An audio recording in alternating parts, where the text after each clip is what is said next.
What's going on, everybody? It's Chris from Out West with Chris, here to chat with you about a bait that I had a poor impression of prior to about 6 months ago, and one that I think can catch you a lot of fish.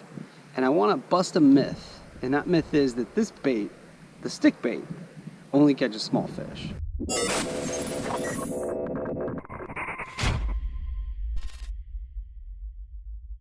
Okay guys, so today we are going to chat about stick baits in general, and specifically wacky rigging. There are so many different ways you can fish a stick bait. You can fish it like on a worm hook weightless, you can Texas rig it, you can Carolina rig it, you can drop shot it, or you can use it wacky style. Okay, so we'll go into what wacky style is and some of the gear that I use. We'll also talk about where I throw it, when I throw it, and some of the different options that are out there for stick baits. And then we're gonna fish with it a little bit today. I don't have a lot of time to fish, but you know, got a little bit, and we can hopefully catch a fish or two and you know, have some fun. Before we get into it too far, just want to tell you guys a little backstory. Prior to about 6 months ago, I had the impression that stick baits, Senkos, you know, stick baits in general, pretty much just caught you small fish. Somebody urged me to try it out, and I got a lot of feedback from viewers on my channel that, hey, I catch big fish with this. You know, you gotta give it a shot, gotta work it, you know, at least work it into, you know, what you're taking out and throwing on occasion. So I did, and I fished it pretty hard, and right off the bat I'll tell you, I didn't catch too many big fish, but then the big fish started coming. And in the last 2 months I've caught almost a 7-pounder, other fish that were in around 6 pounds, and multiple 5-pound bass on stick baits. And it's just worked really well. And I think the place that a stick bait shines is if you just want to get out and catch fish. You will catch small fish, you will, but you can also catch big fish with a stick bait. And you know, I've got the footage to prove it. Got a big one.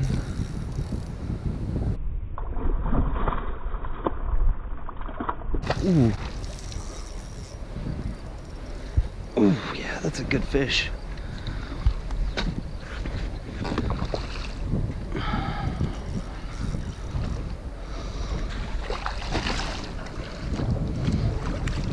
Yeah, nice big fish.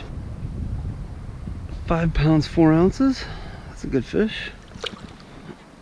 So really quickly, let's talk about what gear I use, and this is going to be different for everybody. Personally, I like to use a spinning rod and reel when I'm throwing a stick bait. I feel like it just gives a little bit better control on placement and a little bit more of that finesse touch. So I use almost exclusively the Phantom rod from KastKing. This is their kayak rod. I also use the KastKing Sharky 2, this one shown here. I've used the KastKing Mellow 2 with great results. The line that I use is the Fluorocoat from KastKing, and I use either a 12-pound or a 17-pound Fluorocoat. And Fluorocoat is just a fluorocarbon coated copolymer line. It gives it, you know, pretty invisible appearance underwater, but you still get some good knot strength, and you get some you know, good line strength too. And I've horsed in some big fish and some nasty spots. That stuff is all really important. The other thing that's important is your hook. And I started out using an owner wacky rig hook, and I transitioned over to the drop shot hook from Trapper Tackle several months ago, and man, I gotta tell you, this hook is really good. My hookup ratios have increased, and I'm not saying anything bad about the owner hook. If that's what you like, that'll work. You know, you just don't want too big of a hook. This drop shot hook from Trapper Tackle works really well. And basically, to wacky rig, all you're doing is you're putting that hook into the stick bait in the middle. So let's talk about stick baits in general. This one is a Yamamoto Senko. There are off-brands that are similar to the Yamamoto Senko, and then there are a ton of other companies that come out with, you know, their own version of a stick bait. One that's been working really good for me lately, and the one that I've been catching big fish with, is the Flick and Shake from Jackal, and it is a longer stick bait. It's a little bit thinner. A lot of people use those for Nico rigs, but I've been using it for wacky rigging and catching nice fish with it.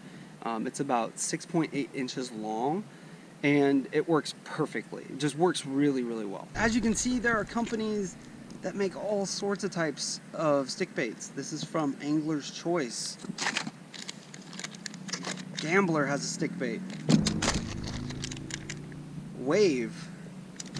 I mean, pretty much every company comes out with a stick bait. So you have a ton of options. The Senkos work well and they hold up pretty well. The plastic holds up pretty well, but they are expensive. So that's one reason why I've looked for alternatives that are a little bit cheaper. One thing you do keep in mind is after a while, the fish will knock these off and they'll get beat up and fall off your hook. So you can go through quite a few if you're using a lot in a day. One way to get around that is to get you know, some of these saddles, these O-ring saddles, and a wacky tool. So basically with this, you just stick the worm into there and you slide the O-rings over the worm and then your hook through there.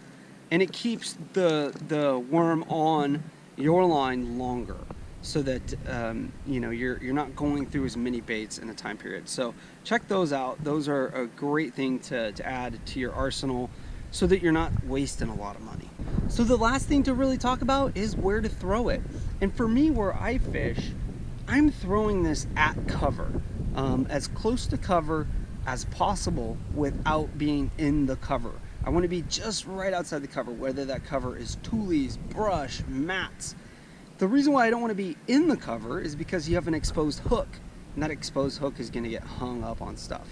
You know, throwing it at grass beds and stuff like that, you will get hung up, but that's where you do need to throw it. Those bass are going to come out of these pockets. Bam, hit your Senko, and you're going to have fish on. So to illustrate this, go through and fish with you guys a little bit and just kind of show you where I'm throwing these, and hopefully we can catch some fish today. First fish of the day.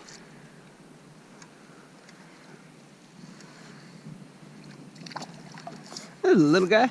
I'm not skunked. One other nice thing about stick baits, and I put a different type on, but one of the nice things about them is you can pretty easily skip them under trees and docks and stuff like that. And that's one reason I like using a spinner rod. I feel like I can skip it a little bit better for some reason. So it's pretty easy.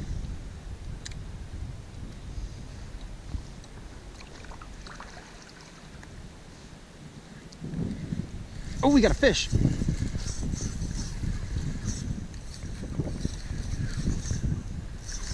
He's not bad too. That's a good fish, guys. This is gonna be one we get the net for. He's not on my normal side, but we'll get him. Yeah, nice fish. Not a bad fish at all. Get him. Pretty good, healthy fish. A little bit skinny. He's almost 18 inches, actually. We caught that one on this Angler's Choice. And this is called a warthog. It's got some kind of texture to it, some bumps. So right here, I flipped at this mat. I let the stick bait sink. I was using the Wave stick bait on this one, and I felt it. I felt that tug, and that fish went right into the vegetation. I mean, he was down in there, and I had to horse him out. As you can see, I mean, it was quite the fight on this fish. And that's one thing that's nice about this line that I'm using. I don't have to worry a whole lot. I've been able to horse some pretty nice fish out of some pretty nasty spots. And again, just throw at the edge of the cover, guys. Throw at the edge of the cover.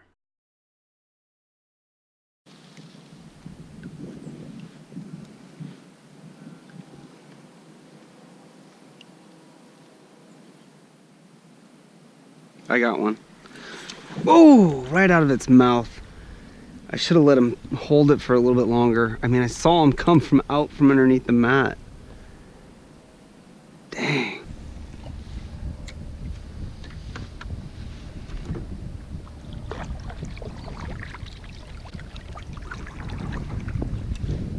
I got one. Pretty sure. Yeah.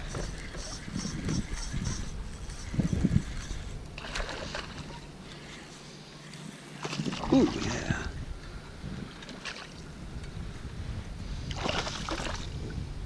Not a bad fish. It's probably 15, 16 inches.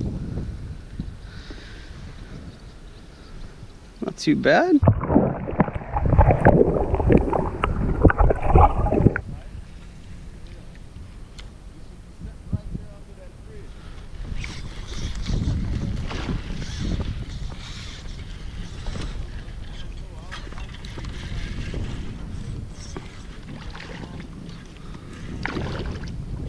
Thank you guys for watching. I hope that these tips really help you catch some more fish, and hopefully some big ones. I've been having a blast fishing these stick baits, and I think that they can help you guys catch more fish too.